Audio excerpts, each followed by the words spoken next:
桃太郎さん、桃太郎さん。お腰につけたきびだんご。一つ私にくださいな。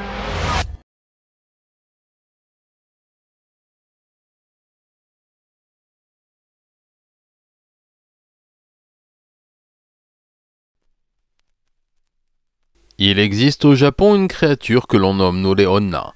Elle peut prendre bien des formes et apparaître dans de nombreux endroits, mais elle semble avoir une préférence pour l'île de Kyushu, sur laquelle on la rencontre fréquemment.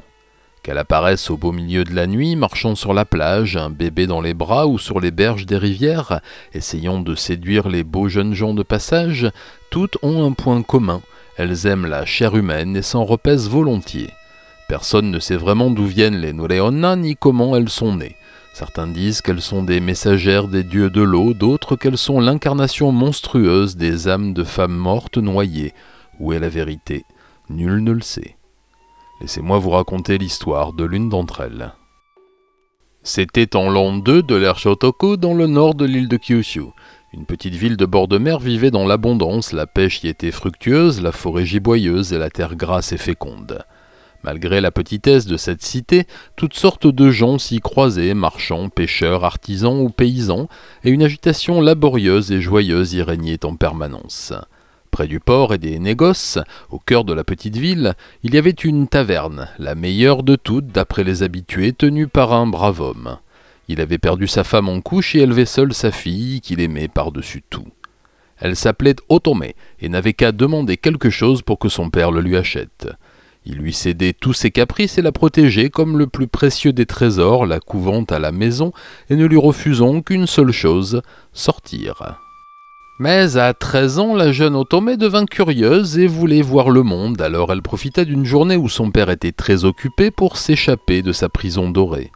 Il lui était arrivé de visiter le voisinage et les abords immédiats de la taverne, toujours accompagnée de son père, bien sûr, mais elle n'avait jamais vu la ville. Alors elle décida de s'y rendre. Le centre-ville était encombré et bruyant, grouillant de gens affairés. Elle fut fascinée par cette agitation, ses couleurs, ses odeurs.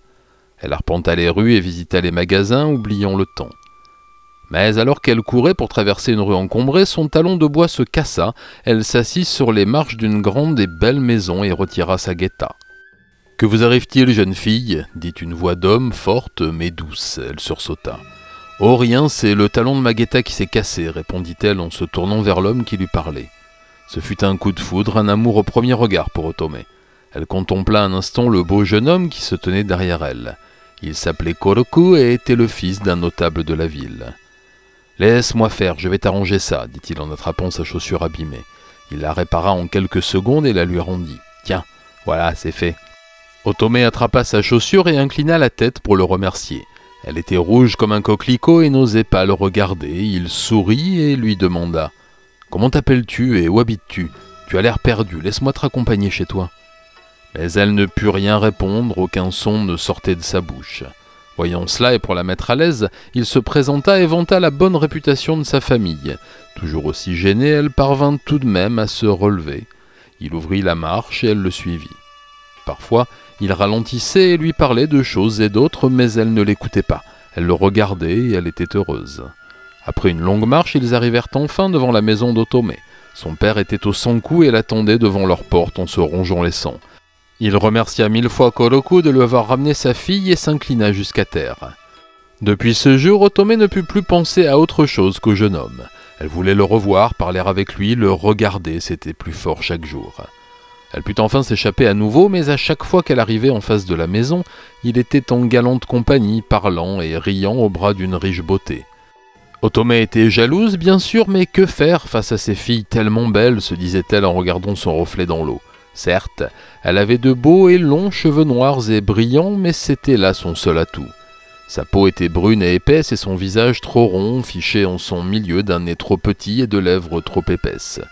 Bien sûr, de par son jeune âge, elle n'avait pas encore le corps d'une femme et en ressentait une profonde frustration, voire une certaine honte. En clair, elle n'avait aucune confiance en elle. Un jour qu'elle se rafraîchissait dans un magasin de thé du voisinage, elle entendit une discussion intéressante.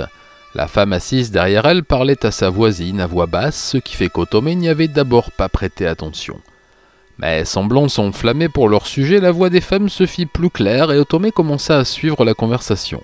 « Dites, Madame Ofuji, vous avez entendu ce que l'on dit à propos de Yokichi, le patron du magasin de seaux ? » « Ah oui, celui qui a fait fortune, c'est bien ça ? » ?»« Oui, j'ai entendu dire qu'il avait disparu. D'après le patron des bains publics, il était devenu très étrange avant sa disparition. On dit qu'il se rendait souvent dans la forêt du Grand Serpent. Plusieurs personnes y ont vu.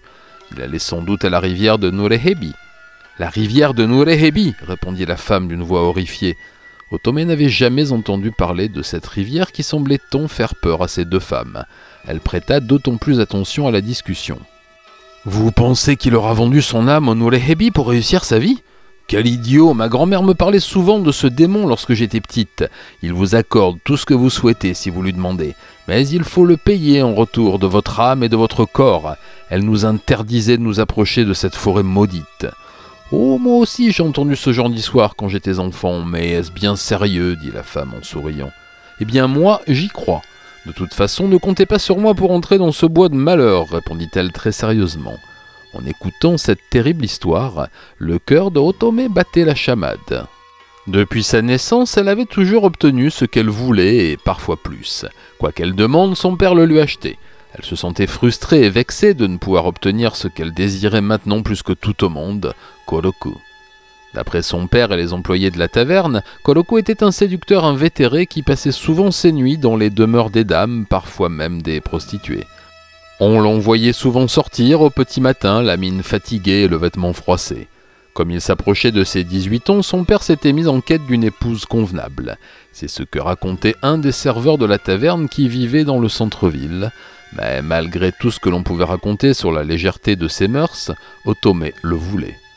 Elle le voulait pour elle toute seule. « Pourquoi je n'irais pas faire un tour dans cette forêt ?» se dit-elle un matin. Mais le maléfice en retour dont parlaient ces femmes lui fit peur. Si je demande à Nurehebi de me faire aimer par Koroku, que va-t-il me demander en retour ? Cette idée lui trotta dans la tête toute la journée et une partie de la nuit. Une semaine plus tard, comme à son habitude, Otome était sortie en cachette et cherchait Koroku dans les rues agitées du centre de la ville. Ce jour-là, elle portait un kimono très élégant, de nouvelles guettas et un sac tout neuf. Elle était coiffée d'un superbe kanzashi au motif de fleurs dorées. Son père le lui avait acheté à prix d'or quelques jours auparavant. Elle était bien décidée à parler à l'élu de son cœur. À peine fut-elle arrivée dans la rue principale qu'elle le trouva, là, devisant avec la fille du Gofukuya. Il lui faisait de rondes jambes et semblait en pleine phase d'approche. Le genre de moment durant lesquels on n'aime pas être dérangé, mais à 13 ans, on ne se rend pas compte de ces choses-là. « Bonjour, monsieur Koroku, vous vous souvenez de moi ?» demanda Otome, rassemblant tout son courage. Mais il ne l'avait pas entendu, et ce fut la jeune femme qui lui signala une petite fille qui lui parlait. « Oh, toi, ici, comment vas-tu ?» lui dit-il avec un sourire crispé. « Je voulais vous remercier pour la dernière fois, monsieur Koroku. Puis-je me permettre de vous demander si l'on pourra se revoir et passer un peu de temps ensemble ?» demanda-t-elle en rougissant comme une écrevisse, mais en fixant le jeune homme dans les yeux. « Désolé, je suis plutôt occupé maintenant, mais pourquoi ne pas se voir un autre jour et aller prendre le thé ensemble? Tu es d'accord ?» Sa voix et son regard étaient gentils et doux. Elle ne put rien répondre tant elle était heureuse, elle se contenta de sourire radieusement et d'incliner la tête en signe d'acceptation à l'invitation donnée. Elle tourna les talons et prit congé, mais elle ne voulait pas partir comme cela et voulut savoir ce que ces deux-là pouvaient bien avoir à se dire. Elle se cacha donc non loin de là, assez près pour entendre leur conversation. « Eh bien, Koroku, cette gamine est folle de vous. Vous avez vu comment elle vous regarde, elle vous aime, c'est évident. » « Ah, cette petite fille, ce n'est qu'une morveuse, elle est plutôt cloche en plus. Je n'aime que les belles femmes, et vous êtes une belle femme, Chitose, répondit-il d'une voix mielleuse. Les paroles de Koroku poignardèrent Otome en plein cœur. Et bientôt, de grosses larmes se mirent à couler sur ses joues. Elle était déchirée entre une foule de sentiments nouveaux, honte, colère, jalousie, tristesse et désespoir. Elle courut aussi vite et aussi loin qu'elle le put, ses chaussures se brisèrent sur les pierres de la route, et son kimono se déchira et se salit aux branches des chemins. Quand elle fut hors d'haleine, elle chassa ses cheveux défaits de ses yeux mouillés de larmes et regarda autour d'elle. Elle était au bord d'une grande rivière, au beau milieu d'une forêt épaisse et sombre. Tout était terriblement silencieux, seul le bruit de l'eau venait briser cette angoissante quiétude. Elle s'approcha de l'onde et s'y mira. Son visage était sale et rougi par les pleurs. Elle plongea ses mains dans l'eau et se débarbouilla lorsqu'elle entendit un son étrange derrière elle. On aurait dit qu'une grosse chose rampait dans les herbes et les feuilles mortes. Une peur panique la tétanisa, elle tremblait de tout son être et ne put même pas se retourner pour voir de quoi il s'agissait. Le son devenait de plus en plus net et la chose semblait se rapprocher, puis il cessa, et un silence non moins angoissant se fit. Otome resta là sans bouger, essayant de rassembler son courage pour se retourner. Après quelques minutes qui lui semblèrent une éternité, elle tourna lentement la tête et tomba nez à nez avec une large surface blanche et luisante. C'était comme un mur qui se dressait face à elle. Elle leva un peu la tête et faillit perdre conscience lorsqu'elle vit ce qui était là. Un immense serpent blanc la regardait de ses yeux froids et cruels, une longue langue fourchue et rouge sang rentrait et sortait de sa bouche. Otome pensa que l'heure de sa mort avait déjà sonné, mais le serpent ne bougea pas, se contentant de la regarder. Se rappelant de la conversation des femmes du salon de thé, elle tenta de parler au serpent. « Êtes-vous le maître démon Nurehebi » Il ne répondit pas, mais semblait acquiescer du regard. « Est-ce vrai que vous avez le pouvoir d'exaucer les vœux des gens ?» Otome le fixait droit dans les yeux et celui-ci semblait chercher quelque chose dans son regard comme s'il essayait de percer l'âme de la jeune fille. Soudain, il se pencha un peu vers elle et dit d'une voix d'outre-tombe. « Je sais ce que tu veux, va. Ton rêve va se réaliser. Mais n'oublie pas que tu me dois quelque chose maintenant, » dit le serpent avec un rictus cruel au coin de la bouche. « Que voulez-vous que je vous donne en retour » demanda Otome. « Tu verras. » Nurehebi, en une fraction de seconde, ouvrit grand les yeux comme pour hypnotiser la jeune fille et fondit sur elle, la bouche grande ouverte. Il l'avala d'un coup comme s'il gobait un œuf. Dans l'obscurité puante des entrailles du monstre, Otome cria puis perdit connaissance. Lorsqu'elle ouvrit les yeux à nouveau, elle était étendue sur la berge de la rivière. Elle se releva et regarda autour d'elle. Il n'y avait plus de serpents et l'atmosphère était toute différente, lumineuse et rythmée par le chant des oiseaux. Même le son de la rivière avait changé, le courant faisait une jolie musique qui mit de la joie dans le cœur d'Otome. Elle se sentait vraiment bien, heureuse et revigorée. « Qu'est-ce qui s'est passé? Ai-je rêvé? Comment je suis arrivée ici ?» se demandait-elle en prenant le chemin du retour. Même son cœur brisé par Koroku ne souffrait plus, elle avait oublié tous ces terribles sentiments qui la déchiraient peu avant. Elle rentra chez elle, prit un bain, dîna avec son père et alla se coucher. À peine avait-elle fini de s'étendre sur son futon qu'elle s'endormit. Cette nuit-là, elle fit un rêve étrange. Déchirant les ténèbres, une voix monstrueuse lui parla. « Maintenant, tu vas avoir ce dont tu as toujours rêvé, mais tu dois le garder pour toujours. S'il t'échappe ou se détourne de toi, tu deviendras serpent et devras vivre comme cela pour l'éternité. Je me réjouirai chaque jour de voir ton désarroi, ta souffrance et tes larmes seront ma récompense. C'est à toi maintenant. Use de tout ton pouvoir pour garder son cœur ou... » Puis elle vit une longue queue de serpent blanc lui enserrer le cou et l'étrangler. Elle se réveilla en sursaut couverte de sueur, son cœur battait à toute allure. Elle était trempée et se leva pour se changer, mais en marchant vers son armoire, elle se sentit mal à l'aise dans ce kimono de nuit d'ordinaire si confortable. Le devant ne croisait et ne fermait plus comme s'il était devenu tout à coup trop étroit.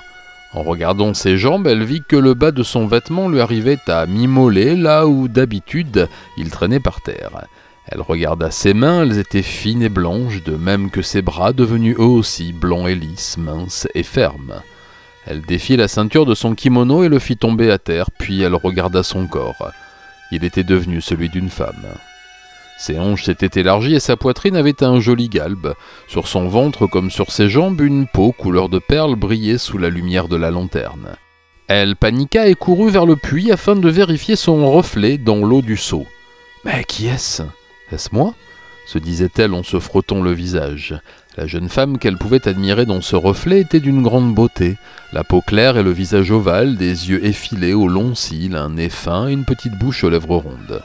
Elle se regarda un long moment, puis dut bien admettre que derrière ce visage d'ange, elle reconnaissait les grandes lignes de ce qui avait été la vilaine petite Otome. Puis elle se rappela des mots du serpent. « Va, ton rêve va se réaliser. » Était-ce son prodige qui se réalisait déjà ? Elle voulut en avoir le cœur net, alors elle rentra dans sa chambre, passa son kimono trop petit et partit dans la forêt avant que son père ne se réveille. Elle chercha le grand serpent des heures durant, mais elle ne le trouva pas. Elle était un peu perdue avec ce nouveau corps, alors elle reprit le chemin de sa maison, la tête pleine de pensées. Elle se demandait même si son père la reconnaîtrait et la laisserait rentrer chez eux, alors comment faire? Elle n'avait emporté ni bagages ni vêtements. Elle arriva aux abords de la ville, les gens se retournaient sur son passage et les hommes la regardaient avec attention et envie. Elle arpenta les rues où Koroku avait ses habitudes et où elle pouvait, d'habitude, le trouver facilement. Ce jour-là, il resta introuvable. La nuit tombée, elle était épuisée et affamée. Elle s'assit sur une grosse pierre, encore chaude, au bord de la rivière qui traversait la ville et, triste et désemparée, se prit la tête dans les mains. Elle commença à pleurer. « Eh bien, que vous arrive-t-il, jeune femme ?» Une voix d'homme qui lui était familière se fit entendre derrière elle. Koroku. Otome releva la tête et se retourna, il était là. Lorsqu'elle se tourna, il la dévisagea et sembla vouloir dire quelque chose, mais aucun son ne sortit de sa bouche. Elle se leva d'un bond et courut vers lui. Elle se jeta dans ses bras et se mit à sangloter. « Monsieur Koroku, je ne sais plus quoi faire, aidez-moi. »« Mais mademoiselle, est-ce que je vous connais ? » « Bon, peu importe, vous semblez épuisé et perdu. Pourquoi ne viendriez-vous pas chez moi? Je vous offre le gîte et le couvert pour cette nuit, » proposa le jeune homme très gentiment, mais pas innocemment. Otome voulut lui expliquer toute l'histoire, mais elle était exténuée et se contenta de le suivre, sans dire mot. Ils arrivèrent à la maison de Koroku et celui-ci installa la jeune fille dans la chambre d'amis. Il lui amena un des kimonos de sa mère et lui demanda de le passer. Rassurant quant à ses intentions, il posa le vêtement sur le futon et sortit de la pièce. Quelques minutes plus tard, une servante vint frapper à la cloison d'Otome. « Votre bain est prêt, mademoiselle. Puis-je vous conduire jusqu'à la salle de bain ?» Elles traversèrent le couloir, puis une enfilade de pièces richement décorées et arrivèrent à la salle d'eau, séparée de la maison par un petit jardin. Elle entra dans le petit pavillon, la porte se referma derrière elle et elle se déshabilla. Elle emplit d'un baquet d'eau chaude, se savonna, se rinça et entra dans le bain. « La température de l'eau vous convient ?» demanda la servante à travers la porte. « C'est parfait, » répondit Otome timidement. « Je reste là si vous avez besoin de quoi que ce soit, n'hésitez pas à me le demander. »« Oui, merci, » dit encore Otome d'une voix un peu gênée. Pendant qu'elle se délaçait dans la baignoire, elle chercha un moyen d'expliquer à Koroku ce qui lui était arrivé. Mais elle avait beau penser à tous les mensonges possibles, et même à la vérité, elle ne trouva rien de convaincant et renonça à cette idée. Elle se sécha et se rhabilla, puis retourna dans la chambre d'amis. Koroku l'y attendait. « Vous sentez-vous mieux ? Pardonnez-moi, je n'ai pas encore eu le temps de vous demander votre nom, demanda-t-il en souriant. « Otome, je m'appelle Otome, répondit-elle d'une toute petite voix. « Otome ? Quelle coïncidence, je connais quelqu'un qui porte le même nom que vous. » Il dit ces mots en ricanant un peu. Otome se consumait de l'intérieur et voulait crier « Mais oui, c'est moi, cet Otome que vous connaissez !» Mais elle se tut et regarda le sol en souriant. « Très bien, dites-moi tout. D'où êtes-vous? Vous n'êtes pas de la région, n'est-ce pas? Je vous aurais remarqué, » demanda-t-il d'une voix de velours. Otome ne savait que répondre. « Ah, vous n'êtes pas obligé de me le dire. Eh bien, belle Otome du pays inconnu, si vous n'avez nulle part où aller, vous pouvez loger ici aussi longtemps que vous le voudrez, » lui dit-il d'un ton encore plus moelleux. « Merci, » se contenta de répondre Otome, un peu gêné. Un mois plus tard, la jeune fille vivait toujours chez Koroku. Elle avait eu des nouvelles de son père, on disait qu'il était tombé gravement malade depuis le choc qu'il avait reçu à la disparition de sa fille. Elle en était très triste, mais n'y pouvait rien faire. Bizarrement, depuis qu'elle s'était installée chez lui, Koroku ne sortait plus et semblait ne plus s'intéresser aux autres femmes. Il restait à la maison, travaillant avec son père et apprenant les bases des affaires. La considérant responsable de ce miraculeux changement, les parents de Koroku avaient pris Otome en affection et la considéraient presque comme leur fille. Les deux jeunes gens passaient beaucoup de temps ensemble, marchant la main dans la main ou devisant à l'ombre d'un vieil arbre. C'était la première fois de sa vie qu'Otome était si proche d'un homme autre que son père. Mais à chaque fois que Koroku tentait une approche plus charnelle, Otome se sentait horriblement gêné et fuyait. Tout cela rendait Koroku encore plus amoureux et son désir augmentait de jour en jour. Petit à petit, et bien malgré elle, elle devint célèbre dans toute la ville, les jeunes hommes voulaient voir la jeune beauté que Koroku cachait à tous. Elle est encore plus belle que ce que dit la rumeur, ou elle pourrait devenir la favorite de l'empereur, disaient les hommes qui l'observaient à travers le portail du jardin lorsqu'elle s'y reposait. Mais à force de refus et de fuite, Koloku commençait à se lasser de ce petit jeu et craignait que quelqu'un d'autre ne ravisse le cœur de la belle. Ce soir-là, Otome était dans sa chambre lorsqu'une servante vint lui dire que le dîner était servi. Lorsqu'elle se rendit dans la salle à manger, elle n'y trouva que Koloku. Il avait l'air grave. « Où sont vos parents » demanda-t-elle étonnée. « Ils dînent avec les propriétaires du Gofkuya ce soir » répondit-il. Ils commencèrent à manger sans un mot. Elle se demandait bien ce qui lui arrivait, lui d'ordinaire si gai, avait un air des plus sérieux. Elle commençait à craindre qu'il ne se doute de quelque chose. Mais alors qu'elle échafaudait les hypothèses les plus graves, il leva la tête et lui dit « Otome, que pensez-vous de moi? Que ressentez-vous? Vous ne resteriez pas ici si vous ne ressentiez pas quelque chose pour moi, n'est-ce pas? Je vous aime plus que tout au monde, Koloku, mais je pensais que vous ne me considériez que comme une amie, une confidente ou une sœur, rien de plus. » Les visages de l'un et l'autre s'éclairèrent et les cœurs se mirent à battre à l'unisson. Il posa ses baguettes et se rapprocha d'Otome, puis il lui prit la main et lui demanda « Voulez-vous être ma femme ?» La jeune femme était si heureuse qu'elle ne comprit pas ce qu'il disait du premier coup.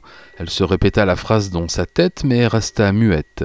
« Je vous aime, Otome, je vous en prie, épousez-moi. » Il dit ces mots en lui serrant les mains, elle lui sourit, rougit un peu, et inclina la tête pour lui indiquer qu'elle acceptait sa proposition. 3 semaines plus tard, ils se marièrent. Koloku était si impatient de convoler qu'il fit accélérer les préparatifs. Tout le pays venait à la maison pour rendre hommage à la belle promise. Otome nageait dans le bonheur, mais n'avait qu'un regret que son père ne puisse pas être là. Les noces furent somptueuses et à la nuit tombée, les jeunes mariés se retirèrent dans la chambre nuptiale. Koloku put enfin avoir ce qu'il attendait depuis si longtemps. Pour Otome, ce fut la première fois, mais elle n'eut aucune crainte, bien au contraire. Cette nuit-là, ils ne dormirent pas. Koloku avait beaucoup changé depuis qu'il avait rencontré Otome. Il était devenu sérieux et travailleur. En ville, jamais il ne regardait une autre femme et il rentrait bien vite à la maison, à peine son travail terminé. Un autre homme, au dire de tous. 6 mois déjà s'étaient écoulés depuis leur mariage. Il nageait dans le bonheur, Otome aussi avait changé, elle était adorable et souriait sans arrêt. Ils étaient devenus pour toute la ville le couple idéal. Un beau matin, Otome eut la nausée, puis le lendemain et le surlendemain. Après que la mère de Koloku l'eut examiné, Otome eut la réponse à son problème. Elle était enceinte. Dès qu'il connut son statut de futur père, Koloku devint encore plus sérieux et travailleur. Parfois, Otome pensait à son père et avait des remords, mais elle finissait toujours par penser qu'elle avait pris la bonne décision. Se laissant porter par son bonheur, elle oublia tout, jusqu'à la raison pour laquelle tout cela était arrivé. Elle oublia Nurehebi, la rivière, la dette, et elle pensa que le bonheur serait éternel. Mais voilà, il ne l'est jamais. 1 mois passa. Koloku travaillait dur, partait tôt le matin et rentrait à la nuit tombée. Otome, elle, était de plus en plus malade chaque matin et son mari s'en inquiétait.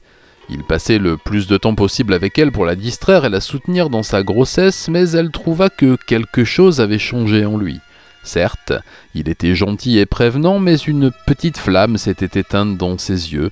Il ne plaisantait plus avec elle comme avant, ne la chahutait plus et ne lui faisait plus l'amour comme avant. Elle se sentait comme une petite chose fragile qu'il devait protéger. Elle se demandait si c'était sa grossesse qui était responsable de ce changement ou quelque chose de plus grave. Un soir, alors qu'elle prenait son bain, elle sentit une chose dure sur son talon. Elle sortit son pied de l'eau et ouvrit grand les yeux lorsqu'elle vit que c'était une écaille qui avait poussé sur sa peau. Son cerveau se vida de tout pour n'être rempli que de la voix résonnante de Nurehebi. Paniquée, elle arracha l'écaille et la jeta au loin. Non, c'était impossible. Koloku même, son cœur est à moi, et où et quand pourrait-il avoir le temps de voir quelqu'un d'autre ? Il travaille tout le temps, et avec son père, non, ça, ce n'est sûrement pas ça, se répétait-elle comme pour s'en convaincre. Après son bain, elle rentra vite et trouva Koloku rentré du travail plus tôt. Ce soir-là, elle l'observa avec attention, épiant ses moindres gestes, mais il était comme d'habitude. Elle se sentit soulagée et l'entraîna dans leur chambre pour faire l'amour. Le lendemain, en s'habillant, elle trouva une nouvelle écaille au même endroit. Elle l'arracha à nouveau, mais en trouva une autre le surlendemain, puis une autre, et ainsi chaque jour. Otome paniquait et ne savait plus quoi faire. Elle portait un large bandage à la cheville pour camoufler ce qui était devenu une petite plaque d'écaille et prétextait une douleur sans doute due à sa grossesse. Voulant en avoir le cœur net, elle décida de suivre Koloku toute une journée. Elle le suivit, lui et son père, dans tous ses déplacements professionnels du jour. Ils s'arrêtèrent d'abord à la pharmacie, traitèrent une affaire avec le pharmacien, puis se rendirent au magasin de kimono où ils firent de même. Ils prirent leur déjeuner dans un restaurant de udon et y restèrent un moment, puis partirent pour la mairie. Ils s'y entretinrent tout l'après-midi avec un haut fonctionnaire, puis, visiblement fatigués, allèrent chez une artiste de cérémonie du thé pour s'y relaxer. C'était une amie de la mère de Koloku. Cette artiste était veuve et sa fille aussi venait de perdre son mari malgré son jeune âge. Koloku marchait avec elle dans le jardin pendant que son père buvait du thé et mangeait des douceurs. Ils semblaient très proches et discutèrent amicalement, mais rien d'ambigu n'était visible. Malgré cela, Otome ressentit une profonde jalousie de les voir comme ça, devisant dans le calme d'un jardin. Ils s'arrêtèrent et regardèrent le ciel, puis parlèrent encore et rirent. Ils avaient l'air vraiment complices et heureux. On aurait presque dit un couple. Ils ne se tenaient la main ni ne s'enlaçaient, mais il semblait évident qu'un sentiment profond les liait. Otome n'y comprenait rien, mais que fait-il? Que cherche-t-il avec cette femme? Ils rentrèrent dans la maison de thé et Otome rentra chez elle. Elle s'enferma dans sa chambre et refusa de voir qui que ce soit, pas même Koloku, prétextant une mauvaise condition physique. Elle pleura et s'étrangla de jalousie. Jour après jour, les écailles poussaient et bientôt tout son pied gauche en était couvert. Chaque matin, elle se dissimulait sous un grand châle et suivait Koloku.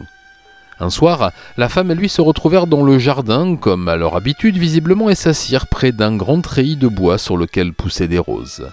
Otome s'en approcha et se cacha derrière, de sorte de pouvoir épier leur conversation. « Pourquoi n'amenez-vous jamais votre épouse?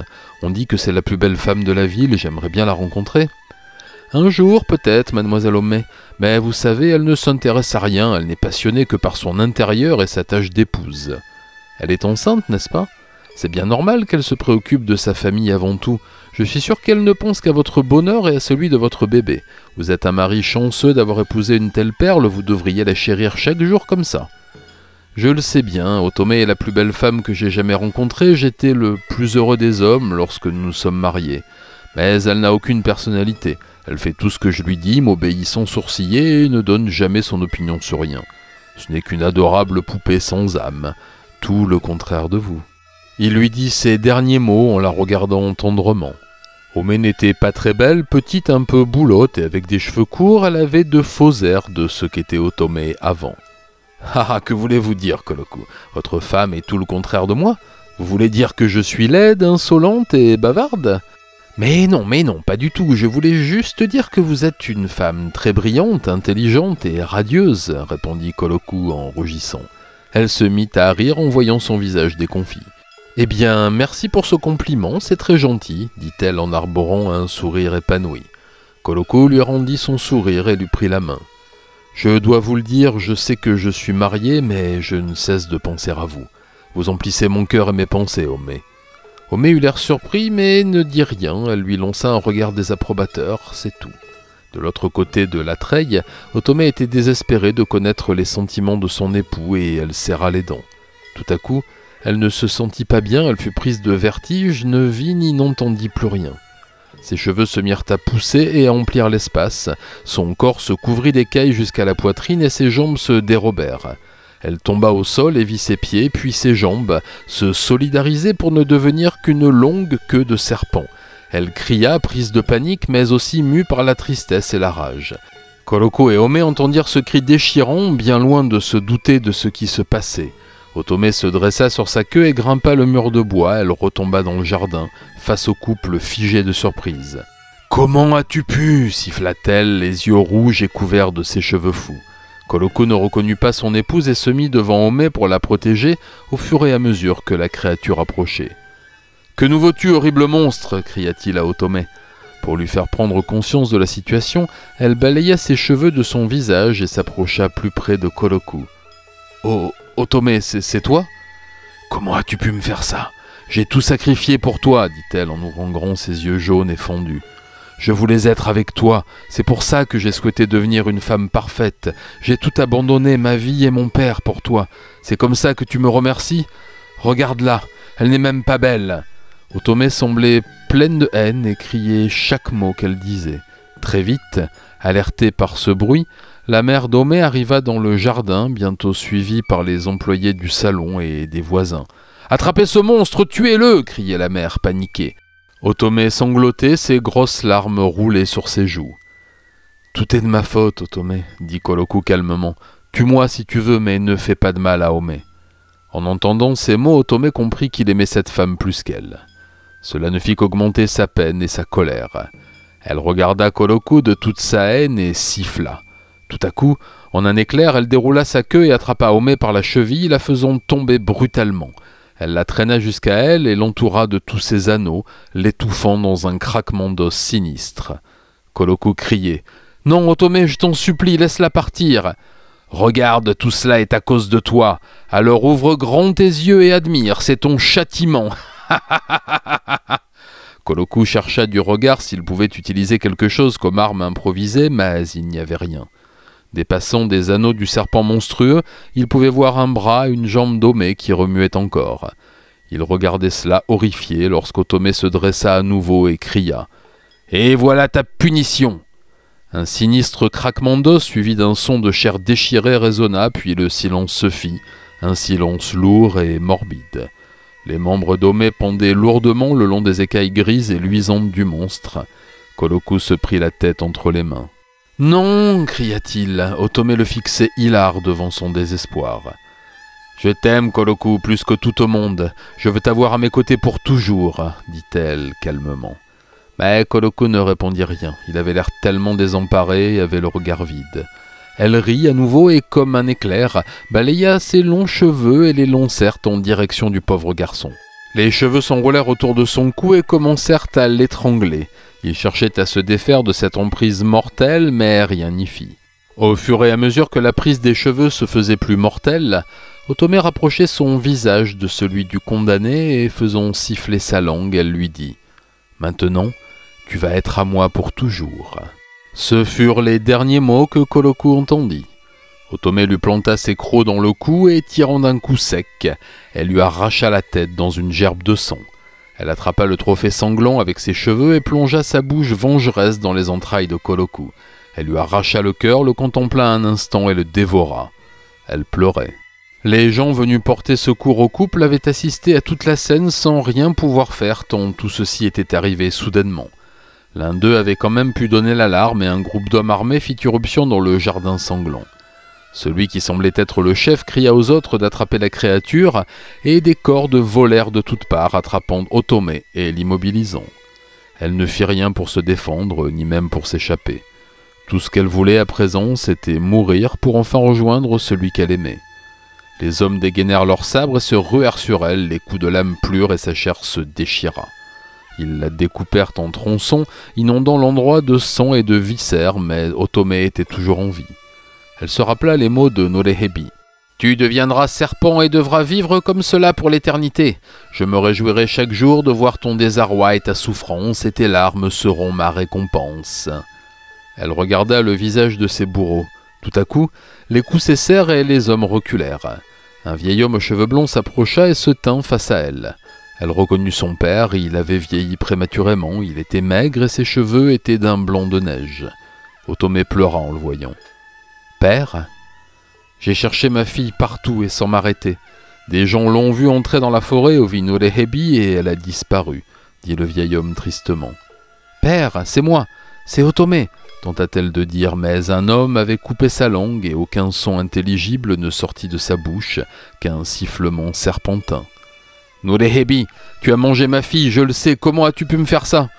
Le visage du père changea d'expression et la peine fit place à la colère. Il attrapa la hache d'un des hommes d'armes et d'un coup sec trancha la tête d'Otome. Toujours en vie, ses yeux débordaient de larmes lorsque le noir se fit. On mit la tête et les parties suppliciées de son corps dans des coffres et des sacs que l'on jeta à la mer. Depuis ce jour, cette Noreona apparaît souvent sur les plages et les berges de la rivière de cette petite ville que je connais bien. Voilà, c'était l'histoire de Noreona que je connais. Les gens d'ici en parlent encore de nos jours et lorsque ma fille et mon fils étaient petits, leur mère et leur grand-mère les ont mis en garde contre ce monstre. Alors si vous vous promenez un jour sur les plages de Kyushu, faites attention si vous rencontrez une belle jeune femme.